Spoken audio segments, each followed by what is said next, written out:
Ayan, good afternoon mga ka-Idea Land. Ayan, meron tayo ngayong bagong property na pinuntahan. Ayan, ayan yung gate niya. So, ang kagandahan dito sa property ito ay may bakod na siya, fully fenced. Ayan, ganyan yung bakod niya. Ayan, may cemented post, may barbed wire, tapos yung sa mga pagitan ng ay may mga kahoy na tumutubo. So ito ay matibay.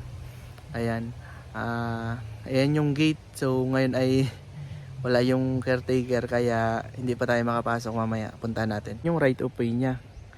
Kaya yung sinasabi ko sa inyo, pasok ang sasakyan dito. Yung property niya ay yung right of way na yan ay binili mismo nung may-ari nito para maging daanan papunta dun sa highway. So napakalapit lang nito, 200 meters lang, ando na tayo sa provincial highway.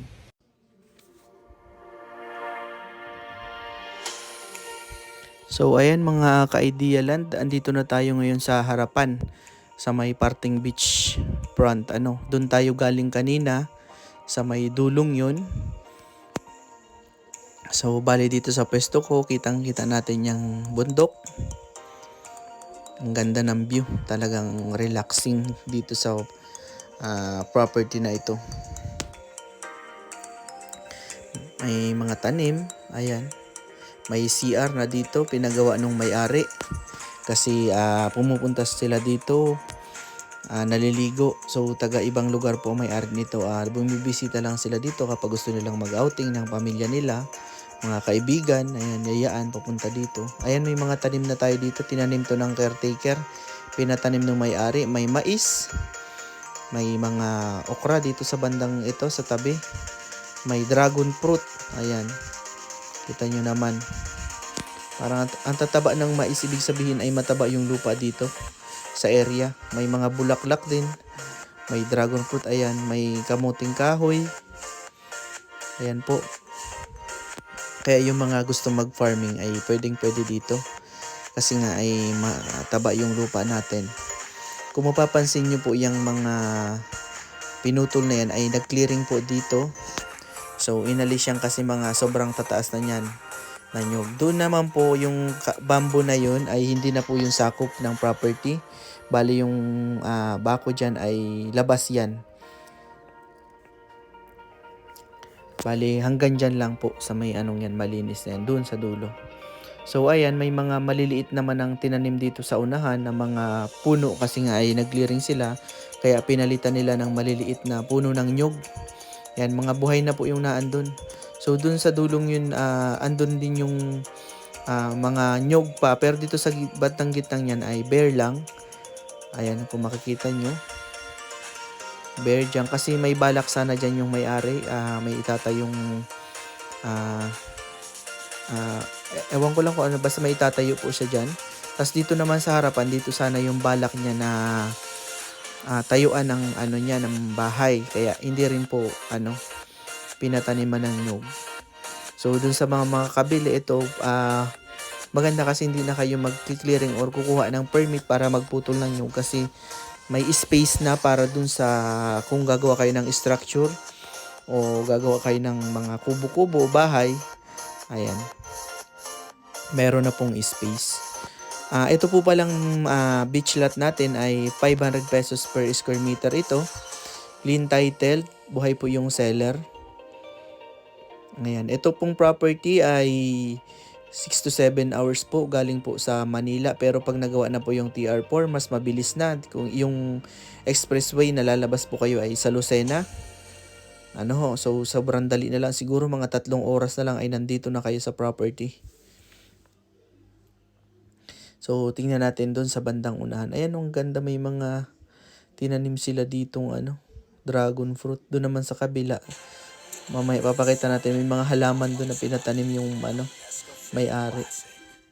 Ito ay ini-spray nung caretaker, kaya malinis. Ini-spray nung sa damo. Itong kasing mga medyo malago, hindi pa niya na-spray.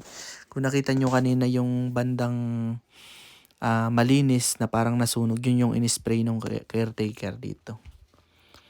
Ayan, ngayon po ay amihan kaya medyo madumi po yung dagat natin, may mga parang naanod na bunot. Lahat naman po ng parte dito sa Narciso sa kabila hanggang San Andres ay may mga ganyan po kasi amihan nga ngayon. Kahit sa ang resort po ay nagkakaroon ng amihan na may pumapangit po talaga yung tubig. Pero mga ilang araw lang po yun or mga buwan ganyan. Pero gumaganda na rin po. So, ayan po yung harapan natin. Ang ganda. Ang ganda ng view dito sa harapan na yan. Mga takaran pa lang yung nyug. Hindi pa masyadong mataas.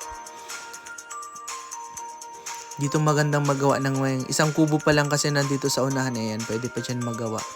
So, itong layo naman nito sa Narciso ay mga 25 minutes lang. Nandito ka na. Sa bayan po ng San Narciso ay may mga ospital na. May grocery, may market, ayan, may 7-Eleven, may banks na din. So, maganda na po, may mga mapupuntahan na or may makukuhaan ng pera. So, ayan po. Mamaya po ay may drone siya tayo para makita nyo yung property, kabuuan ng property. So, i-drone shot na po natin. Ayan, mga ka-idea land. Dito tayo sa harapan. Kung mapapansin nyo yung malinis na yan, hanggang dyan yung frontage ng property natin na 45 meters. So, malawak siya. Ayan yung bandang malinis na pagtatayuan sana ng bahay ng Kasi dati may balak na dito yung may-ari. Ayan, so need fund lang niya kaya ibinebenta na niya. Itong nakikita niyong daan na yan yung daanan ng mga sasakyan papunta dun sa unahan. So, pasok yung sasakyan natin hanggang dun sa harapan ng dagat. Yan. Diyan tayo galing kanina. May makikita kayo dyang gate. Ayan, yung bakod na may gate. Ito, sa may, ayun. Ito sa may mataas na punong yan.